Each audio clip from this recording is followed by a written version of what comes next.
It has been nearly 6 days since the murder of Clytemnestra. 6 days since Electra watched her estranged brother Orestes kill their mother, the city's ruler, in a brutal act of revenge. The latest death in a cycle of violence that has haunted the house of Atreus for generations. The siblings killed their mother, The siblings who had killed their father, who had killed their father, in turn their who sister had killed in Iphigenia, turn their sister Iphigenia, to sail to Troy. Tomorrow the public will decide their fate. Now, Electra, Orestes, and his lover Pylades are waiting.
Everything we can imagine, we may have to suffer.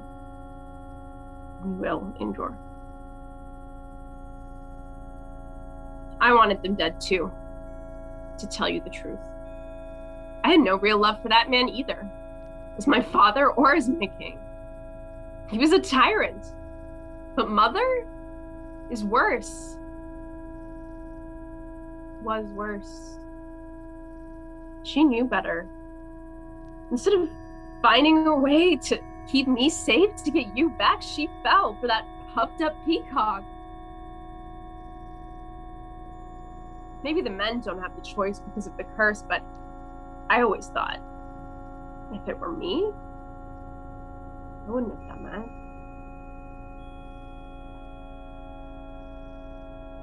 Our nanny was the one who told us first. Many times we were misbehaving, being clever clogs. Tantalus was glib too. The gods punished him for his wit, ever dangling a fruit over his head as he starved to death for eternity. I'm afraid history is repeating itself. Did it start with our ancestors? Tantalus? He, like you, talked directly to the gods, being himself half man, half god, half was always a problem. Where's your place? He thought himself comfortable around them, but this was a mistake. We mortals will be punished for the slightest transgression. We, as Tantalus's descendants, must be especially careful. The gods affect our lives directly. They are always watching. Did it start with our grandfather, Atreus, who killed and fed his nephews to his brother for the wrong of sleeping with his wife? Our grandfather found it fit to punish not only Thyestes, but his children. You know what they say Atreus did after Thyestes was sated from his own children's meat? He revealed their severed heads, their little hands rigid from rigor mortis. Atreus, that bastard, mocks him, then continues to cry out like the children did, moving their dead little lips and picking a severed hand. You didn't read it, brother, but I did. The family history. I always knew there was something wrong with us. No, something wrong with the men in our family. We women, dragged in by the riptide of the blood curse. Our father was born of the blood of a child murderer whom you so idealize. He slayed Iphigenia, our sister, so he could go on a crusade for his brother's lust? For that Helen? You know why? The gods started great storms of destruction. Again, they meddled in the drama of our family. If they ponder whether we'll keep repeating the same mistakes, I'm afraid we are doomed to the cycle of male stupidity. They laugh at us for it. I watched our mother while father was away playing war. She would cry every night over our slain sister for 10 years. But forget the daughter that is still living and breathing. Sometimes I would go to her to hug her. She would push me away. I think she hated me. I think she hated every one of us. His father's cursed blood flowed through our veins. Maybe she didn't want to get close to us, knowing father could come back at any time and take us away to God's nowhere. But mother found something in that time. She found, I guess, this the only surviving son, Thyestes. I was so envious of him because she looked at him with love. We would whisper to each other at supper with their heads together. No shame at all. One night, I went to see my mother, and I saw them together. It was the night before Father came. We all stood waiting for Father as he came up the drive, the flags waving proudly on the wings of his car. That night I vomited out of fear of seeing him. He walked up the stairs straight past me. He grabbed Mother and kissed her deeply. It wasn't like the kissing I saw in my mother's bedchamber as Aegisthus. No, Mother just stood there. Her arms fell to the side. That night, Mother took Father to wash. Peeked through the keyhole. She washed him so tenderly. Father was moaning. You could see the battle scars on his body. A deep wound had been cut into his neck. It was then that I saw Mother take the bedding by her side and wrap Father's arms and legs while he was distracted. Aegisthus slinked in the room like a cat.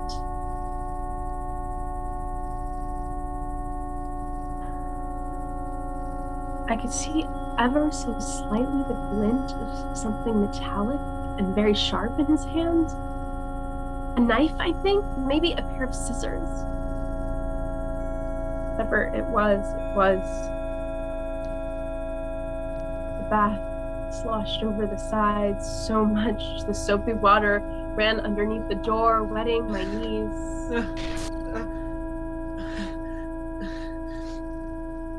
Uncle will come.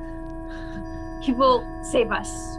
Or we will die, but at least we will die together. Hush and keep yourself calm here. I'm sure Uncle will come.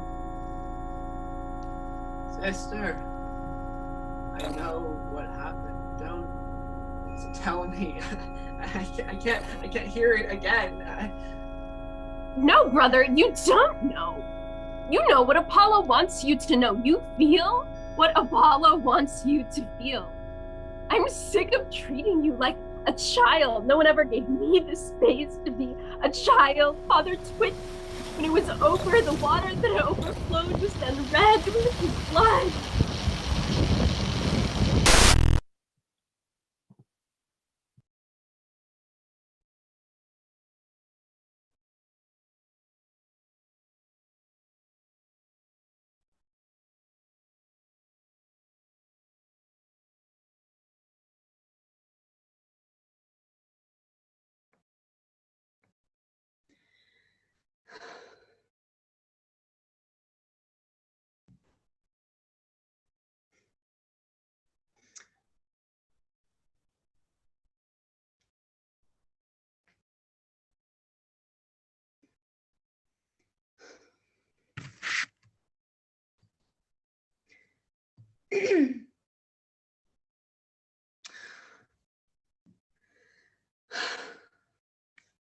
O pai, Clytemnestras te kai Agamemnonos.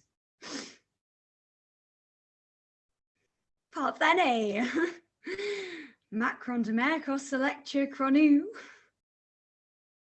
Pause. O Telina, Tesu Casignetos Tisos. Slemon Orestes. Metros hone Phineas Ekai. Prosthegmasenga. Umi einamai Sethenes Foiben Anapharusa ten Hamatian. Kaitoi Stenogeton. Clytemnestras Maron. Emes Adelphes Hen Epe pros ilion, Eplus hopos, Epleusa theaimonai potmos, Ugadon. Apolythasia te tacustas tukas.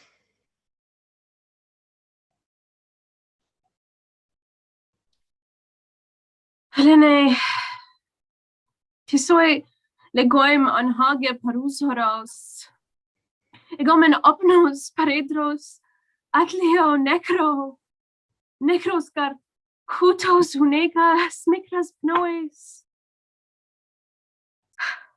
Lasso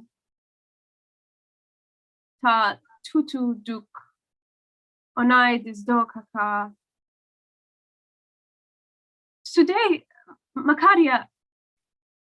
Makarios do sosposis? Teketon famous atlios pepragotas. Poson chronon den demnois pectorode. Ex super haima genethlion catenusen. O Menelaus. Hetekusas. Os dioleto. Utos echetad post. Aberegen taquois. Prostheon. Pithoi. Andetta moiti. Povene. Pos ascholos ge son gonu procedria. Bule tafon moi pros casignetos. Molen. Metros kelues tisemes? Tinos charin? Comes aparcas kai coasferos. Emas. Soi duchi femiton pros philon staichain tafon. Diech gar argeoisisum. Aiscunamai. Obsege frones eu. Tota lipos eschros domus. Orthos alexas. U philos dem moi leges. Eidos de tisis mukenaios efai. Dedoica. Pateras torn hup ilion necron. Denongar argeitan boa diasoma. Sunan. Karen moi ton foiban lusasastos. Ugan dunaimen metros esplepsai tafon. Aiscron gem mentoi prospelos ferentade. Ti duchi dugatros Hermiones? Pempes demas? Es oclon heparin parthenoisen. Ucalon. Taimen tinoi gante petnaquia trophos, while her mother was, away. Orthos alexas. Pethamai te soicere. Kai pepsomen get ugate. Ugatoi leges. Or technon. Excel. Hermione. Doeon paros. Kai labe coastast. En Karen comas temas. Elthusa damphiton Clytemnestras tafon. Melicrat aphes galactos oinapon tacnen. Kaistasep acru colmatos lexantade. Helena sedelphe tasde dorate cois. Foibor proselthine nimason. Tabusa Argeon oclon. Prainame dunagan Emoi, Teikai, Soikai, Posse, Norman, Ekheim, Toin, Tathlioin Toind, Hus Apolescent Theos. If or Technon Moi, Spuede. Kai Koastafo, Dus Hors, Takistate Palinmemnes. Hodu.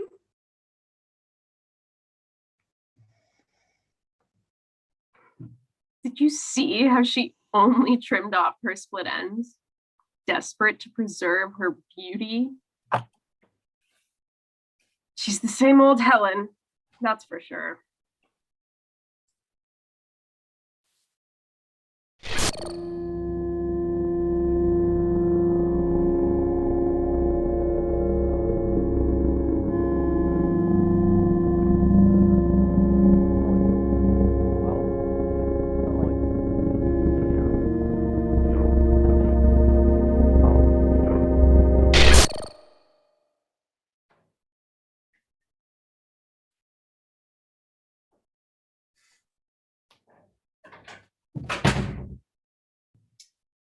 So this is the part where I come in and try to look after you.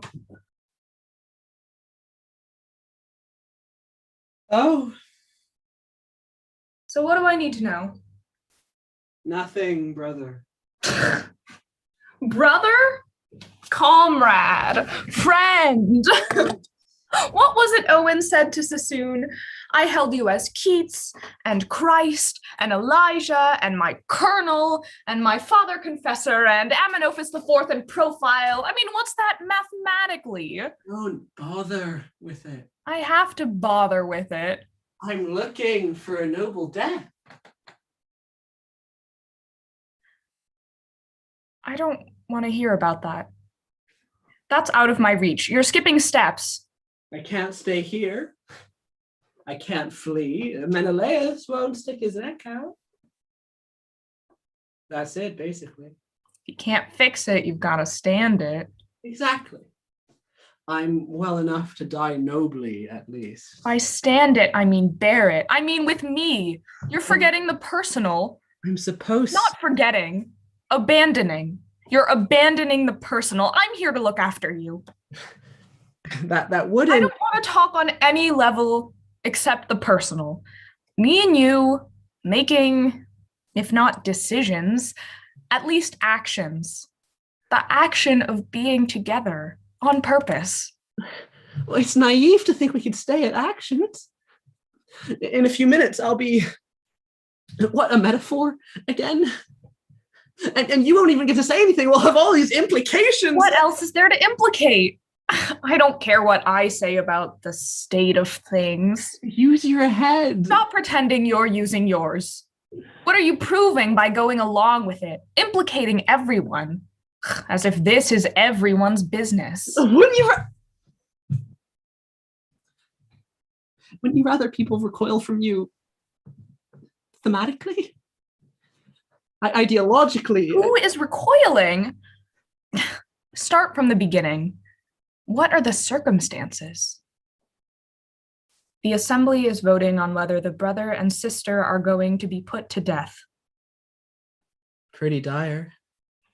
No chance to keep this as drama just between us, brother. Stop using words that are so easy to mistranslate. The least you can do is sound like yourself. I'm afraid of being obvious. Since when?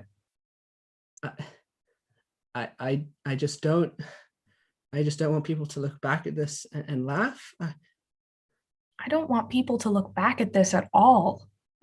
Execution. Nobler than running away. Who are you now? You're not a country. You're infuriating. I'm tired. It's tiring to move around like you do. I could have had a chance to stay in one place. It would have been in that spare room. They put you in the only single bed. I'm sorry. I can't think of anything else. This doesn't have to be political or even poetic. I only have to think about you. What we can see.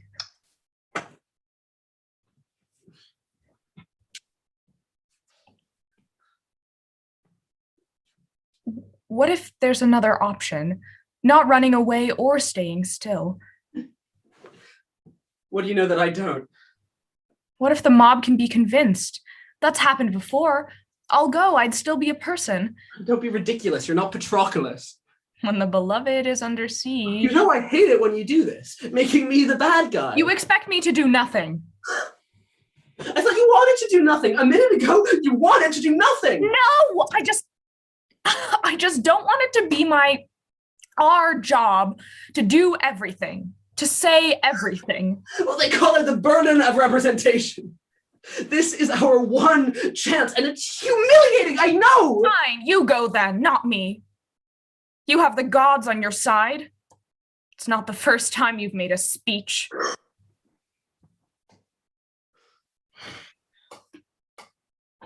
Well, I guess that makes sense. If I can't convince them, I can at least go out with a good monologue, something stirring!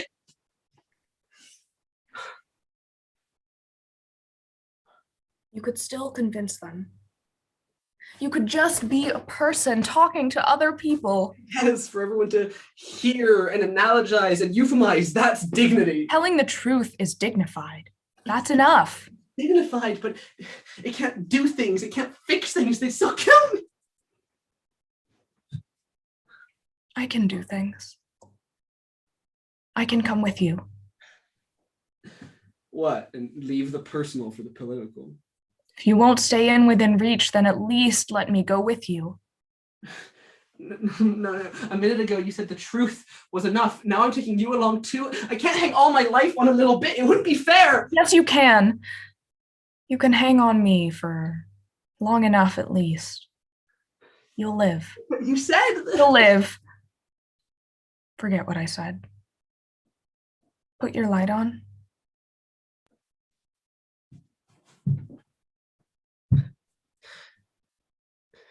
I'm not worth this. So this is when you come with me. Are you sure? Pretty sure. I feel like I know what I'm doing. like I'm ready to go. But when I look at you, I don't think so anymore. It's that room all over again. You're pulling me to the speed of chariots against my will.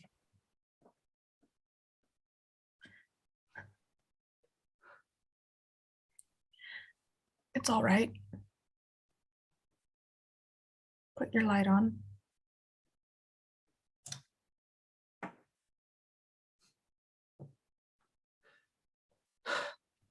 You're really not Patroclus. Maybe Achilles in that Pope translation. What, when he's reaching out? I'm surprised you remember. We read that years ago, and you were half asleep. Yeah. The analogy doesn't work. You're not a ghost. You're right. I'm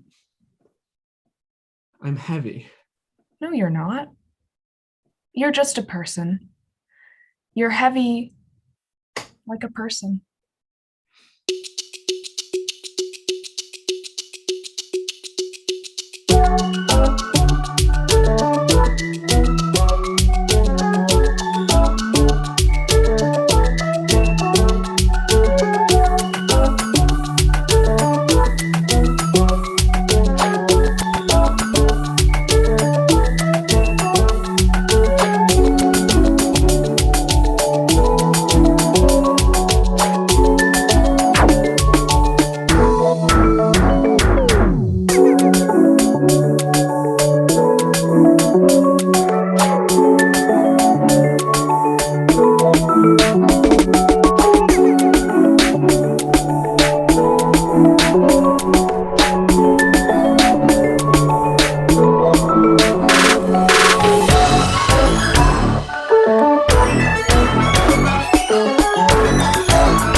get started, or?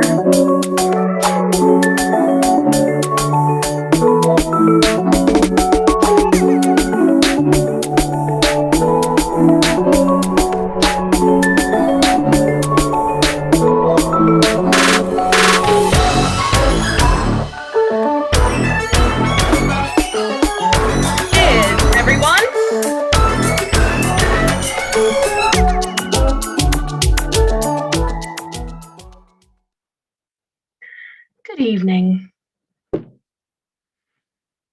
We're very pleased you could join us in these unusual circumstances.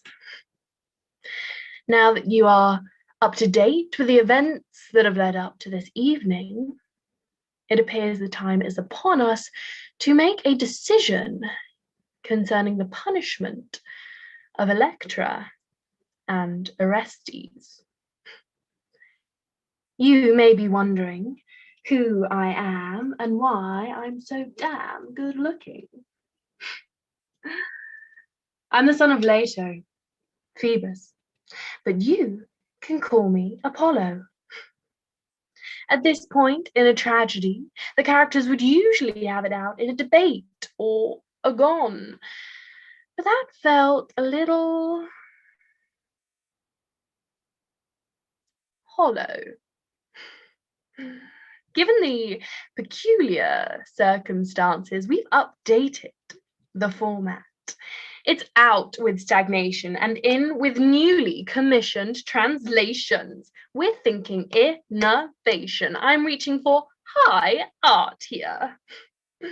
In light of that, I've provided a platform for the speakers to air some grievances with your entertainment in mind.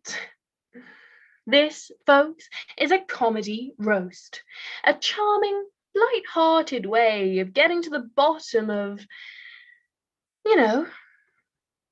everything going on. So relax.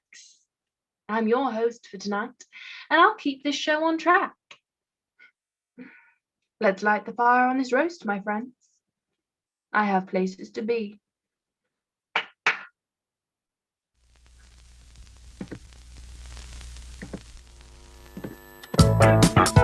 Welcome to the Roast of Orestes.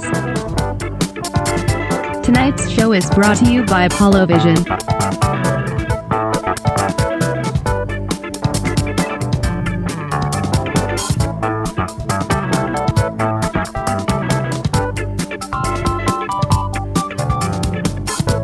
Please give a warm welcome to our contestants. Starring Pylades, Menelaus, Electra, Orestes, and of course, Helen. Best of luck to everyone. You're going to need it.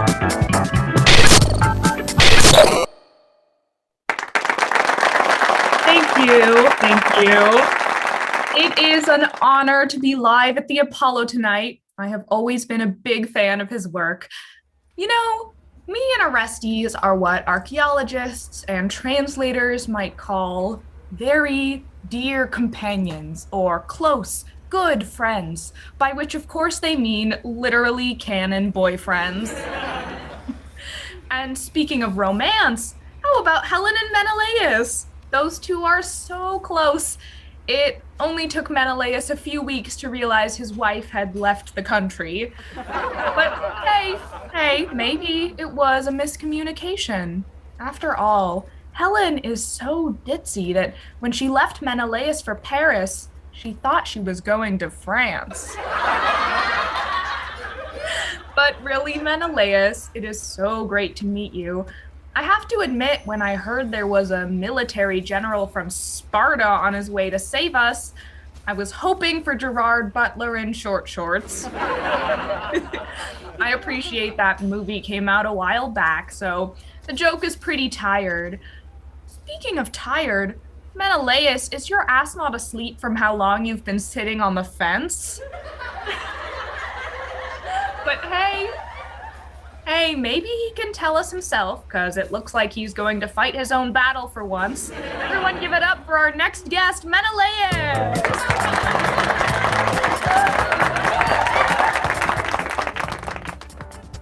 Thanks, Pylades, especially if you're concerned about my rear end.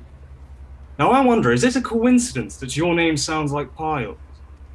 Well, I only ask because you're both just a pain in my arse. Now listen, whippersnapper. In exchange for my beautiful wife, Helen, Paris gifted Aphrodite a golden apple. But let's be real. Orestes isn't even worth a rotten one. Now, I know your mother murdered your father in a bath, but it wouldn't hurt to have a wash every now and again, hey mate? Just a suggestion. But back to Pylades. Now, Pylades is so young that he thinks that the golden apple, is a MacBook. He's so young that when we talk about Troy, he thinks we mean Zac Efron from High School Musical. Now, Pylades relied on some pretty obvious stereotypes about Spartans just now. But I think that even if you asked 300 of us, no one could tell you anything interesting about Pylades. Except maybe that he's from Phocis? But then again, where the fuck is Phocis? To borrow a quote from Mean Girls, Mean Girls says he doesn't even go here. Speaking of mean girls, next up we have Electra, and I'm sure she'll be giving us an electric set. So do show some appreciation for Clytemnestra's daughter. The poor thing doesn't get it very often.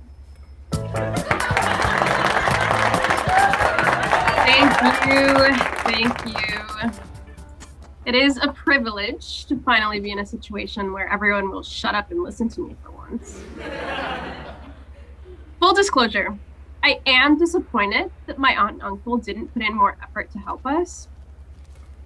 But that being said, men have never done anything to help me. I don't know why I thought Menelaus would be any different.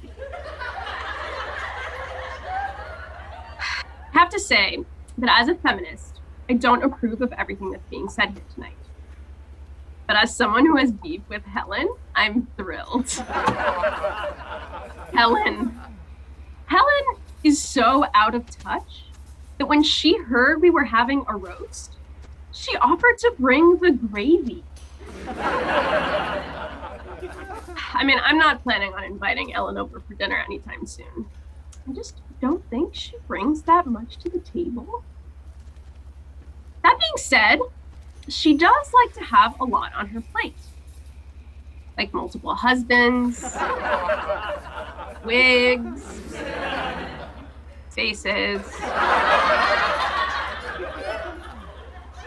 Helen is an institution. She's actually a lot like the British Museum. They're both popular with old men. They're both funded by ill-gotten gains. And they both refuse to give back their stolen artifacts. So when I say that Helen's booty is illegal, I mean, literally she should be on trial for looting.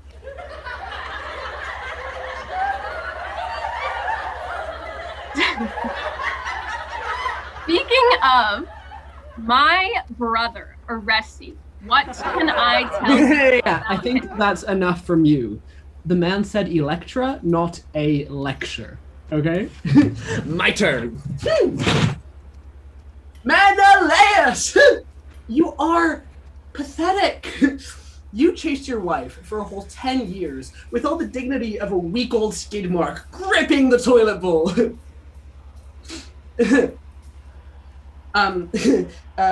All your friends spent so much time cleaning up your mess. No wonder there's a bleach brand called Ajax now. But listen, Menelaus, you're in Argos now, so why don't you click and collect some self-respect? Jeez, is it hot in here or is it just me? I suppose we have some pretty fiery company, right? I've heard that nothing is hotter than Helen. Well, except for hell, which is where she belongs. People, Helen, sweetie, people gossip about you all the time. They say you're cruel, that you're stuck up, and that you're a dumb blonde. But don't worry, sweetie, they're all wrong. You're not a natural blonde. Helen, what happened, honey? You used to be the face that launched 1,000 ships, but now you can't even get Menelaus' messed up. And we know that Menelaus is messed up. And wait, I've already done Menelaus. Not like that. Keep your minds out the gutter. And God, tough crowd tonight. I think. I guess that's not my time.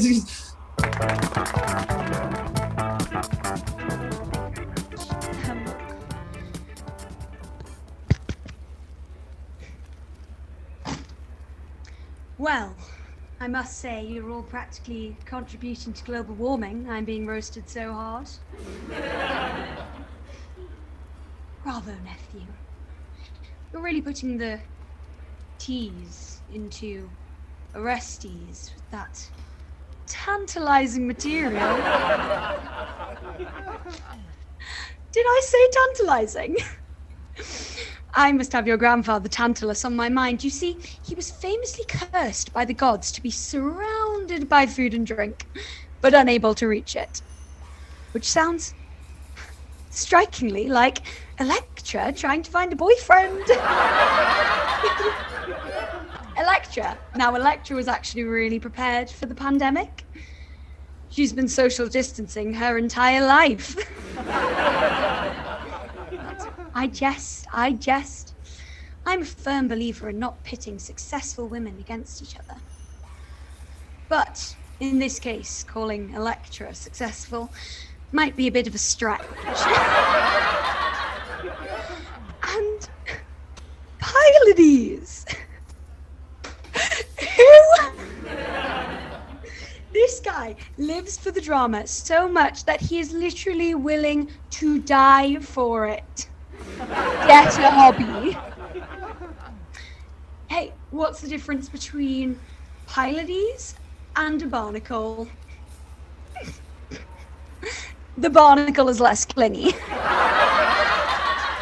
But, despite his obvious narcissism, you can count on Orestes to not be the main character in a play that is actually named after him. Electra, honey, are you an undertaker? Because you're carrying an awful lot of dead weight with that one. But that's enough from me, because I only really need one word to describe Orestes. Tragic.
We will return to our regularly scheduled programming in 60 seconds.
So here we are, Edith. We're waiting in the studio for the vote to come in. I think anyone and everyone, I hope, is voting. And they're deciding whether Orestes and Electra are guilty and whether they should be put to death and who's responsible for the situation they're in. I mean, kind of huge questions, but you want to start? It is a huge question. And I think that the case of Orestes killing Clytemnestra and indeed Aegisthus was a sort of test case in ancient thinking for when was tyrannicide justifiable or regicide justifiable. At what point is it justifiable to kill the ruler?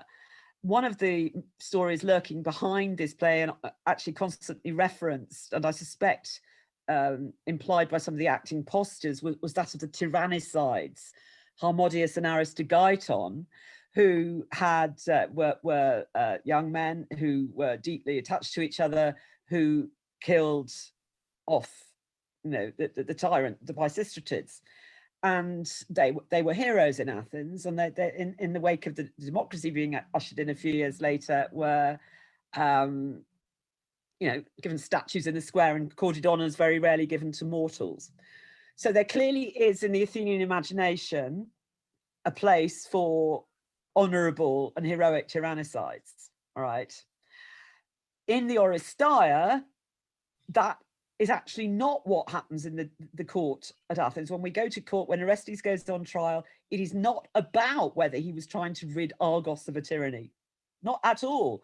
It ends up with being about whether a mother has got a biological bond with her child or not, which parental relationship trumps one another. What we do in the Orestes is take out all the politics. The Democrats oppose Orestes, right? So there's no way he can argue that he's been trying to liberate Argos from the tyranny of Clytemnestra and Aegisthus. Euripides takes it one step further to, is he a mother slayer or is he a father defender? Just simply comes down to that. And Aristotle even tells us in the rhetoric that this was a famous thing that was taught in rhetoric classes, was, do we call Orestes a mother slayer or a father defender? Because it depends whether you're defending him or accusing him. So it really is a very, very, very concentrated legal question. Here there is apparently a court. So Euripides is asking us to think, well, if there was a court, why wasn't Agamemnon prosecuted? Why wasn't Clytemnestra prosecuted? Why are they suddenly prosecuting this poor boy? Would I prosecute them? I would actually I would give them all, pass down a guilty verdict if I was a juror, but say the sentence should be completely suspended on the ground of the abuse that they'd suffered as children. Do you see what I mean? Yeah, no. I mean, they are guilty, but they have mitigating circumstances that mean that they shouldn't be punished. Yeah, I think I would very much agree with you there on the last point, that they are clearly guilty. but there are so many mitigating circumstances that any sentence that's being suggested already is entirely inappropriate. What worries me most of all is that you are very sympathetic, and I love to hear that, to the young people. However, I am slightly concerned about our main young figure, Orestes, and what reasons he gives, for what he's done, and how he very quickly claims he may be mother slayer, but he's actually always trying to say that I've killed an evil woman and I've done a greater service to Argos and every Argive man. There is really it seems to me, and maybe the most disturbing thing of all, is that Orestes never ever accepts responsibility for his own actions. Yeah, I really do agree, and the failure to take responsibility, this is Euripides' sort of biggest study in that. He's very interested in degrees of responsibility, most famously in Medea, where she says, I know exactly what I'm doing, but my thumos, my wrath, has made it impossible for me to deliberate, but I am conscious of what I'm doing. He's incredibly interested in this. He's got quite a forensic brain. He's very interested in the law, and I think this play is quite a lot about the law. And Orestes is absolutely foul to Menelaus. He's ridiculously rude, ridiculously aggressive and unsympathetic and selfish. And again, Euripides is pushing the boat of how unpleasant can I make someone? But just being a horrible person doesn't make you guilty. We know that from Sophocles' Oedipus. You may be a paranoid and vicious, power-crazed tyrant, and a narcissist, but that doesn't actually mean that you deserve what you got. And now over to our correspondent. Does this myth have a political message? So obviously the women within this play have more freedom than the women who might have been watching this play, not least because we don't even know if women could watch this play. It may well be the case that it was for a male audience only. So whenever we're looking at Euripides' view of women, it's always separated out, and I'm so sorry, teachers, if I'm just about to destroy your trial exam question. It's always separated out into things that are incredibly simple. Was Euripides a feminist or a misogynist? And it's like, it is the most complicated thing. And you're asking, then you're asking somebody to distill it, this incredible nuanced career, into two things which are entirely anachronistic as concepts. It's like saying, was he a spaceman or a robot? Neither. He's neither. He lived in a different time. So yes, I obviously always fly the flag for Euripides as a great feminist trailblazer, but of course he is, part of a patriarchal society, and to suggest anything else would be foolish. Right, well, that's a very difficult question. I mean, generally thinking about the politics of Greek tragedy, I mean, that's a fascinating topic, obviously, for various reasons, especially when you think about the ways in which, drama had an intimate connection to the city of Athens, it was inscribed in one of the major festivals, and there were foreign dignitaries, sort of who attended and saw these plays, right? But because the plot was mythical, right? So it makes it very difficult for you to find direct parallels between the plot and sort of real life Athens, although there have been many scholars who have tried.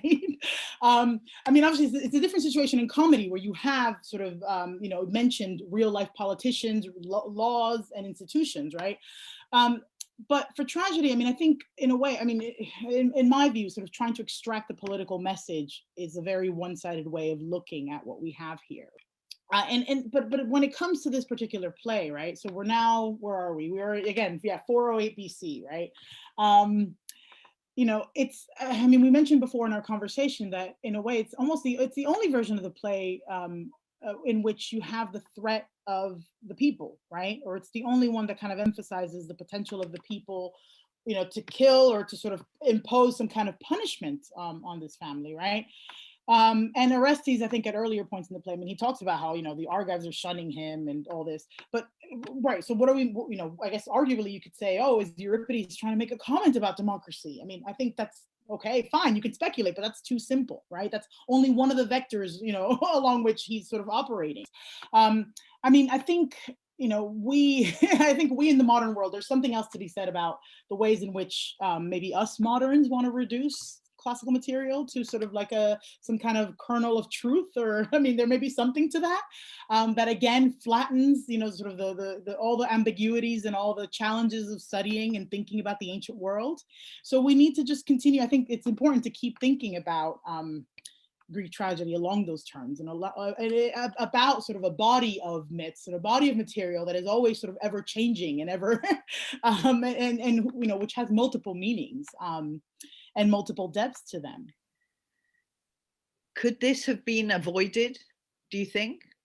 Yeah, it is a really difficult question to answer, and I'm not sure I have an answer for you. I find the whole House of Atreus story, it goes back so far, so many generations, that if you have to pick the person who started it, or even just saying that makes me feel 8 years old. It's like, well, who started it?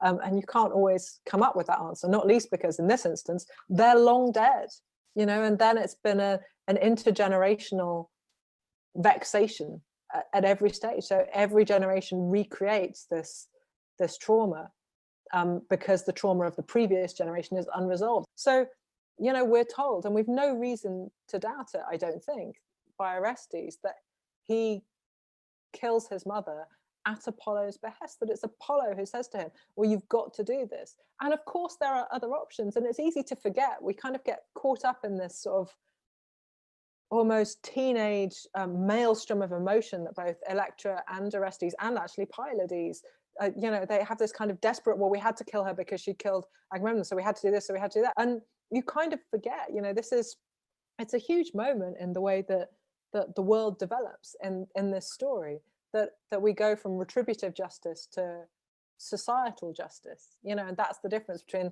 the first play of the Oresteia, the Agamemnon, and the last play, the Eumenides, is that the first one, it's like, well, someone killed someone, so someone has to kill them back. You know, if a woman kills her husband because he's killed her daughter, then her children should kill her, and then who's going to kill them, and so on. And it's like, this is clearly an insane system. You know, retributive justice at best is going to result in a minimum of one person being killed in a sort of metronomic fashion. And when it happens within a family, you're going to wipe yourselves out. There's just no alternative. Could this have been avoided? I mean, if we keep to the parameters of the myth, then no. You have the gods. I mean, that's the other thing we haven't really talked about, right? And in fact, in this particular play is very emphatic as to blaming Apollo, right? I mean, you can think about, I mean, at the very opening, in Electra's sort of opening monologue, where she talks about Apollo, Helen, right? Doesn't Helen attribute guilt to Apollo? And Orestes does so multiple times. I mean, he, right, when he goes mad, after he comes back from his madness, his delusions, he blames Apollo. So I think that's the dimension that, you know, if we stick very strictly to the parameters of the myth, then I think this couldn't have been avoided. So it's one of the most difficult things for someone who wants to adapt a play in today. It's sort of, you know, now. How do you translate the gods? I think the results are now in. Yeah, the people have voted. The results have been counted, and we can now confirm that Electra and Orestes will be put to death. Okay, so it actually looks like that the next few days are going to be pretty rocky, and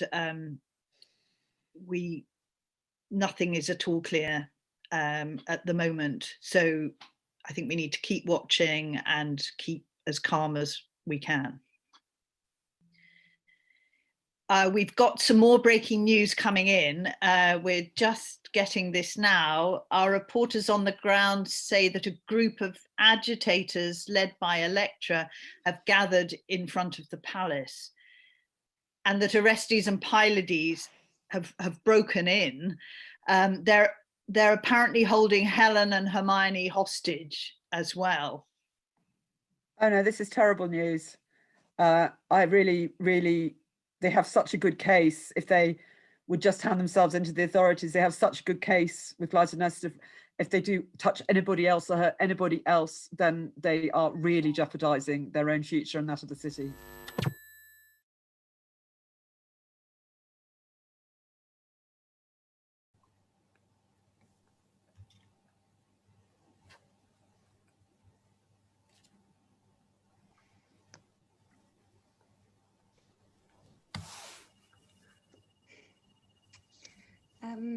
Thank you so much for coming to share your story with us.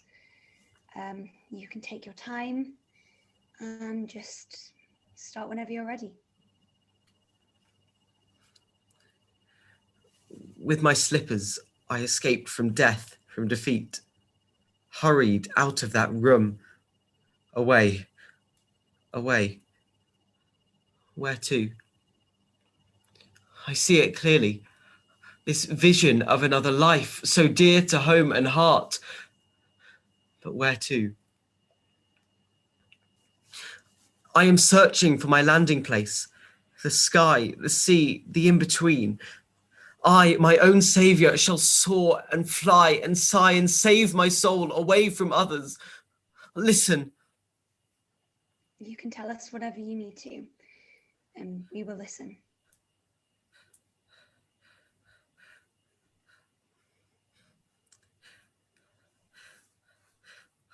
Oh, with all my heart I mourn. Oh, for Troy, what loss, what blameless shame, beautiful home. What home? I seek another life, another place, away. This all-encompassing grief. What to do with anger boiling in my veins? Oh, Helen, she the curse of destruction. Troy is gone, and what is left? Our cries, our pain, our wretchedness. Take a deep breath. What happened in the house? Tell us and we shall listen. Listen. What you hear is the cry of death in a tongue you do not understand. You will hear our differences. See, this tongue belongs to me and those who dovetail me. Those who weep and say alas, those who say alas and weep, those who say away, away, and stay in spite of it. Blood on the floor, swords on the walls, encircling our homes. 2 lions, Greek, of course, inside the construction. One the general's son, the other the son of Strophius. Percipient, serpentine, silent and humble and wailing, they drew nearer. Suddenly, gasps and fading weeps, frenzied servants, cries of accusation, armor, swords and swords again, blood on the floor, swords on the walls, uncertainty ruled. Oh, my beautiful Troy, beautiful Troy. It's okay. You're safe here. Can you tell us where you were? What is expected of us? Our hands carry but the most tender of hearts. Our hearts do not belong to us no more.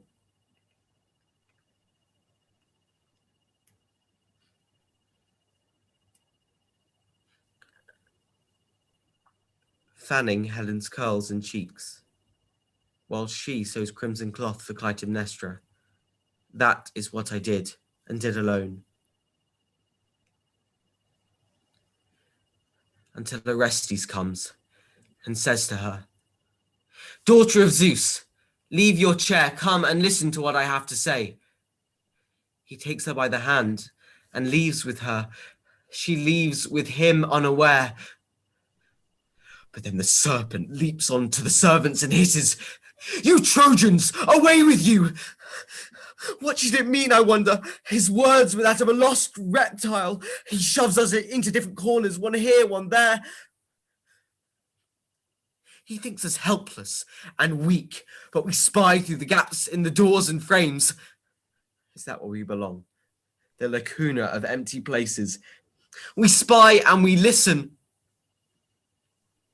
You can tell us, Trojan.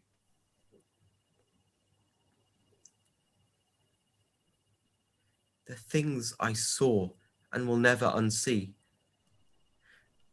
My own two eyes met with so much pain, so much lawlessness. The tragedy around us so sweet, so red. Swords taken out of shadows from everywhere and beyond, in front of her, like boars hungry for blood. And they say, you will die at the hands of your cowardly husband, for his betrayal will lead your ruination. She cries and cries out no, and covers her head with her arms. She tries to run away, but Orestes runs fast, his hand in her hair. He grabs his sword, prepares to strike, and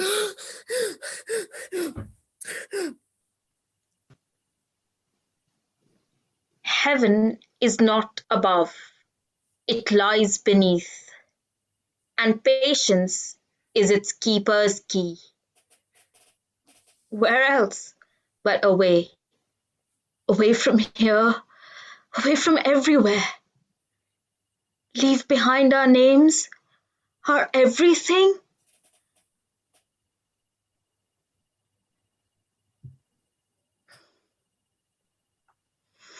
When I'm by myself, I feel the depths of my ancestors erased by those who boil blood like ours.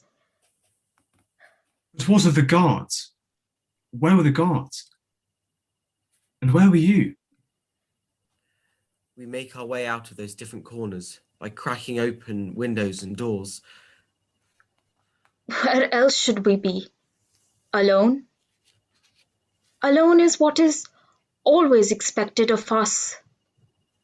We run out with a war cry and into that room, holding stones and swords and bows and the will to save her. Where else should we be? Helen's hair needed to be fanned. Looking around, I see burning souls and fiery eyes. But Pylades... Oh, what wordless monster! Pylades comes at us. We fight, but in vain. The things I have seen and cannot unsee.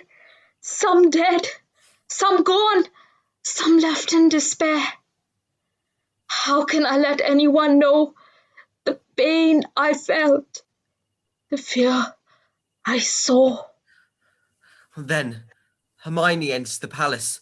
Of course the madmen run towards her. With swords and swords once more. They grab her, but only when they return do they realize. Helen, gone! Vanished. Oh Zeus, oh earth, light and night. How, where? After that, I ran from the palace with my slippers. I escaped death from defeat.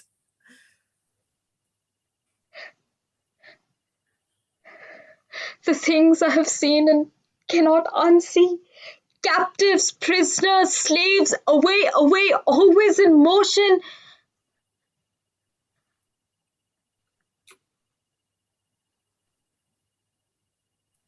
There is Orestes with his sword. Is that excitement we see?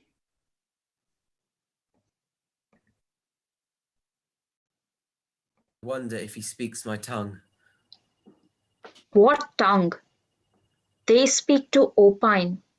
We speak to tell the truth. They don't know what we know. I knew someone ran out of the house. I subject you a bow, Lord. This isn't Troy. This is Argos. Anyone, anywhere would rather live than die. Listen, were you seeking help from Menelaus? I was, but for you. For you, for me, for home. So you think that Helen's fall was just?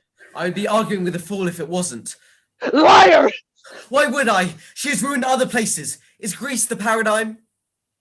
Home, bittersweet, already gone far away. Okay, listen, I want to believe you. Swear, or you're dead. Swear or be killed. I swear on my life, a sacred oath I keep. Already gone, our names, our everything.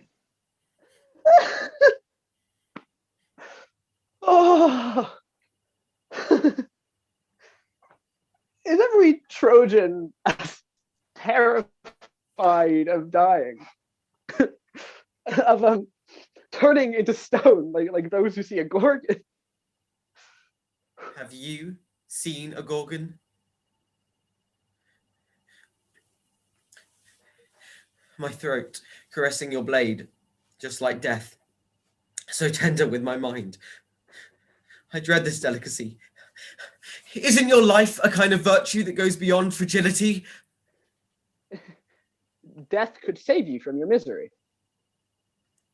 Hope reigns among the free and the imprisoned. And light perseveres as long as anyone dares to watch it. It might save me. But you, Lord?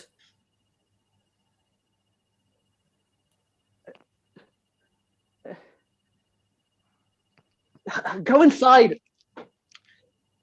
Oh. They're eloquent. In our eyes, they're neither men nor women, yet they speak better than any one of us. I hear some words I don't even know. God, I only left because I want to stop their endless crying. Okay. Argos doesn't have to hear about any of this. No.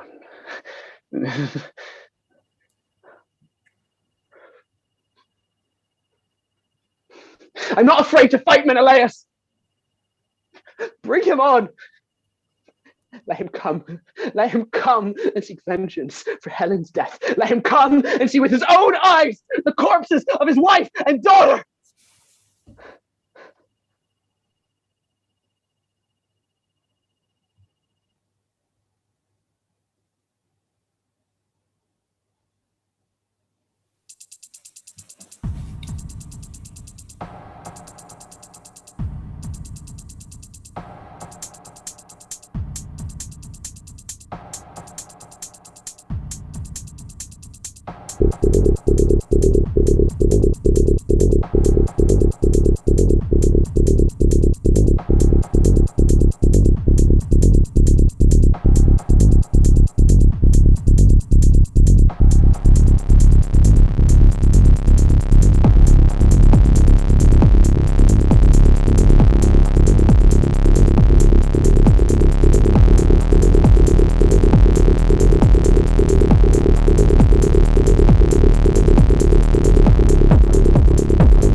Menelaus,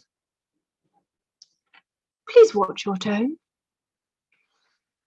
These issues have been on my desk for years. I'm pleased to say we've done most of the thinking on the matter already. Thank you very much.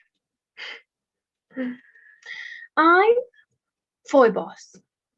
I'm on your side, watching out for Orestes there, even with his sword on the girl's throat. We figured it was time to chat about, well, everything going on. What was it Thucydides said? Donate de hoi projuntos prosusi, etc., blah, blah, blah.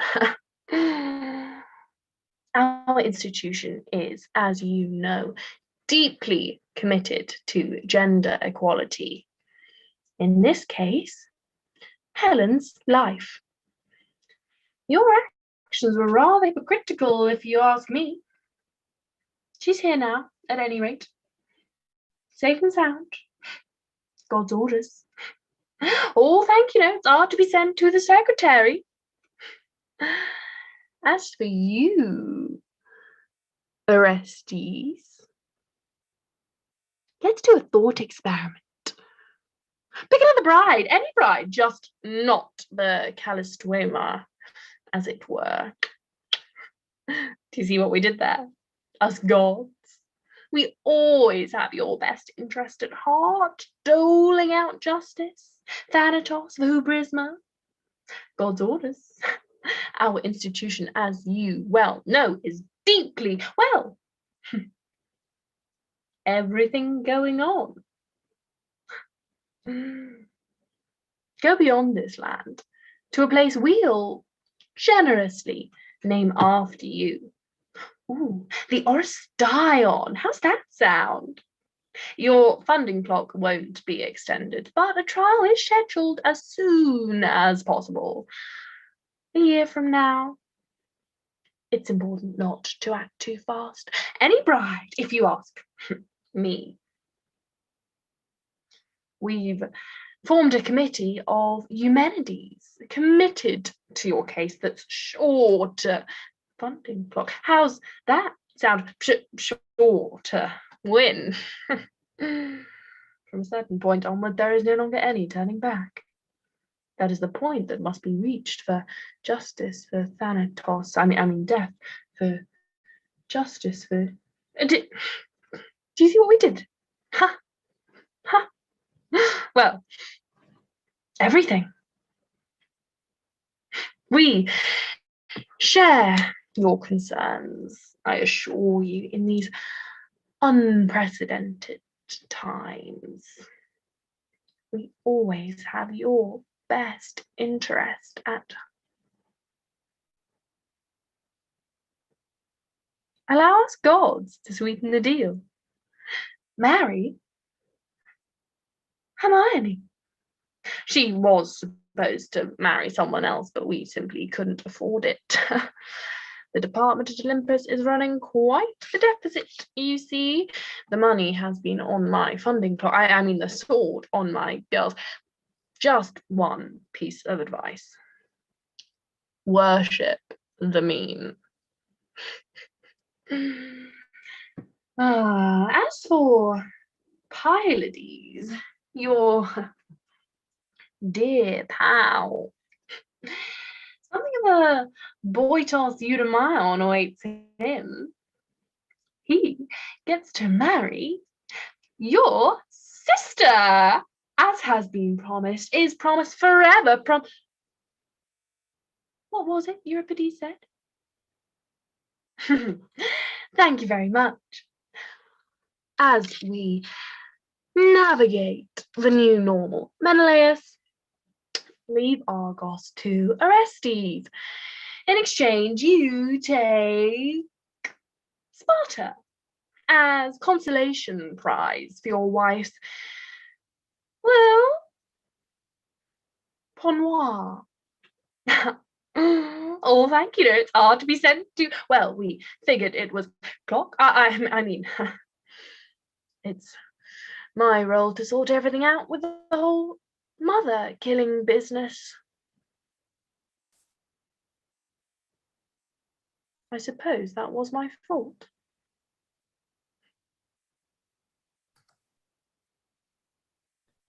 Thank you sincerely for that, Apollo. You're no false prophet.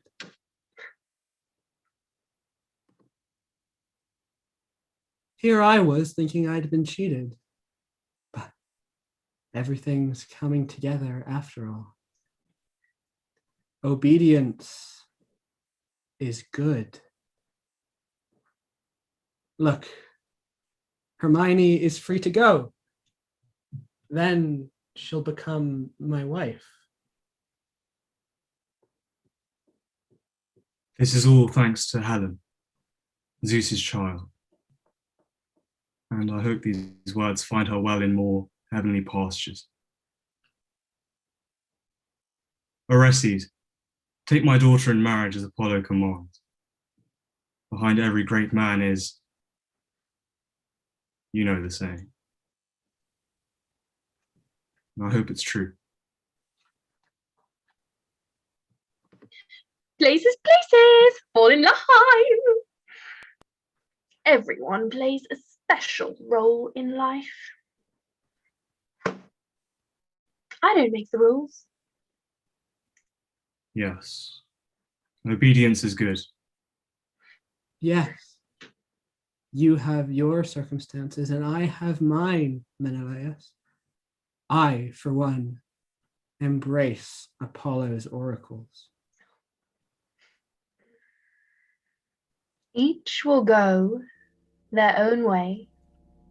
Each will go in peace. I will install Helen as a god beside Hera and Hebe, to be honored by mortals forever, queen of the sea with her brothers. My work here is done.